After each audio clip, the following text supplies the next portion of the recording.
చేయబోయేది ఏంటో తెలుసా? చికెన్. ఇది కొత్తగా పెళ్ళైన వాళ్ళు కానీ బ్యాచిలర్స్ కానీ ఈజీగా చేసుకోవచ్చు. వీటికి కావలసిన పదార్థాలు చూద్దామా? ఉప్పు, పసుపు, కారం, లవంగాలు, దాల్చిన చెక్క, బిర్యానీ ఆకు, ఎవరెస్ట్ చికెన్ మసాలా, అల్లం వెల్లుల్లి పేస్ట్, చికెన్. ఇది 3/4 కిలో చికెన్ అన్నమాట. ఇప్పుడు ఇందులో నేను కావలసిననే చికెన్లో కొద్దిగా నీళ్ళు ఉంచాను, తర్వాత నేను చెప్తాను ఎందుకో. ఇప్పుడు మీకు తగినంత ఉప్పు వేసుకోండి.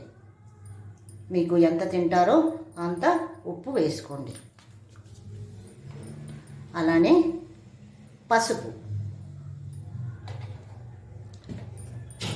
చికెన్కి కారం ఎక్కువ ఉంటేనే బాగుంటుంది.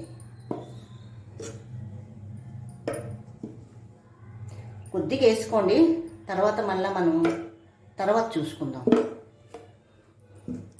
అలానే అల్లం వెల్లుల్లి పేస్ట్.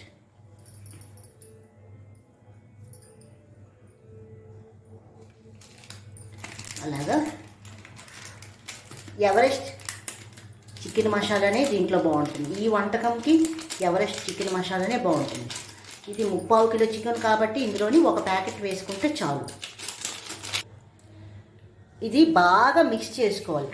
మిక్స్ చేసుకొని ఇది కనీసం ఏంటంటే ఒక అరగంట ఉంటే చాలా మంచిది. ఎందుకంటే ఈ మసాలా, ఈ అల్లం వెల్లుల్లి పేస్ట్, ఈ ఉప్పు, పసుపు, కారం మనం వేసాం కదా, ఇది వీటికి బాగా పడుతుంది అన్నమాట. బాగా పడితే బాగుంటుంది. చూసారా, అరగంట చికెన్ నానిపోయింది.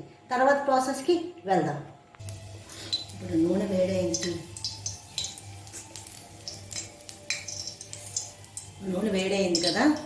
నూనె వేడిన తర్వాత ఇప్పుడు నేనేం చేస్తున్నానంటే 4 లవంగాలు వేస్తున్నాను, ఒక దాల్చిన చెక్క. దాల్చిన చెక్క చూడండి. నేను చేసే చికెన్కి ఏంటంటే ఉల్లిపాయలు ఎక్కువ పడతాయి. చూడండి ఎన్ని ముక్కలు కోసానంటే 4 పెద్ద ఉల్లిపాయలు కోసాను అన్నమాట. ఇప్పుడు లవంగాలు వేగిపోయినాయి కదా. ఇప్పుడు ఇందులోనే ఉల్లిపాయలు వేసుకోవాలి.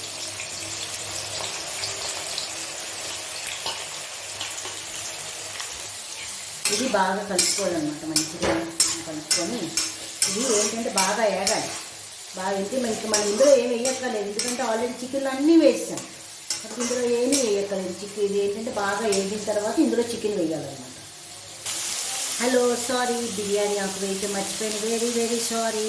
బిర్యానీ ఆకు కూడా లవంగాలు వేసేటప్పుడు వేసేసుకోవాలి. ఇప్పుడు వేయలేదు కాబట్టి ఇప్పుడు వేసుకున్నాను. Very very sorry.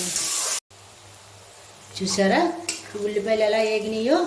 ఇప్పుడు ఈ ఉల్లిపాయలలో నెమ్మదిగా ఈ చికెన్ వేసుకోవాలి. ఈ చికెన్ వేసుకున్నాక ఈ చికెన్ వేసుకున్నాం కదా, ఈ చికెన్ వేసుకున్నాక ఇది స్లోలోనే ఉడకాలి. మన హైలో కానీ మీడియం ఫ్లేమ్ ఏది ఉడదు, స్లోలోనే మెల్లగా ముక్క ఉడికితే చాలా బాగుంటుంది. స్లోలో ఉడికేటప్పుడు కొద్దిగా మూత పెట్టుకుంటే ముక్క మంచిగా ఉడుకుతుంది. నీళ్ళు కూడా వస్తాయి మంచిగా. చూసారా నీళ్ళు ఎన్ని వచ్చినాయో? అయినా మీరు హైలో పెట్టవద్దు, ఇది ఇలా స్లోలోనే ఉడకాలన్నమాట. అప్పుడు బాగుంటుంది. వావ్, చూడటానికి ఎంత బాగుంది కదా. ఇప్పుడు ఈ ముక్క ఉడికిందో లేదో మనకి ఎలా తెలుస్తుందంటే ఏమీ లేదు, ఈ ముక్క ఇట్లా తీసుకొని జస్ట్ ఇట్లా అంటే చూసారా ఎంత మంచిగా విడిపోయిందో. ఈ ముక్క ఇప్పుడు ఉడికిపోయినట్టే. ఇప్పుడు దీంట్లో మనం నీళ్ళు పోసుకోవాలి. చూడండి ఇట్లా నీళ్ళు పోసుకోవాలన్నమాట.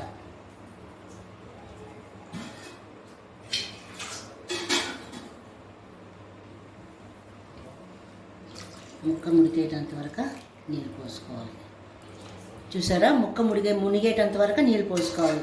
పోసుకున్న తర్వాత మనం ఒక మరిగినాక ఉప్పు కారం చూసుకుందాం. ఉప్పు సరిపోయిందండి, కానీ కారం కొద్దిగా తక్కువ అయినట్టుంది, అందుకే కొద్దిగా వేస్తున్నాను.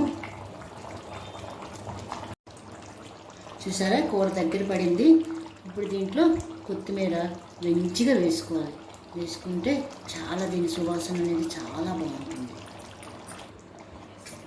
కొత్తిమీర వేసిన తర్వాత ఇది ఒకసారి కలిపేసి ఇంకా అయిపోయింది, చికెన్ ఫినిష్.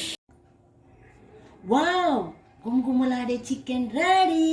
ఇప్పుడు కానీ వేడి వేడి అన్నంలో వేసుకొని తింటే మళ్ళీ మళ్ళీ తినాలనిపిస్తుంది. మీకు కానీ నా వంటకం నచ్చితే like, share, subscribe. Okay, bye bye.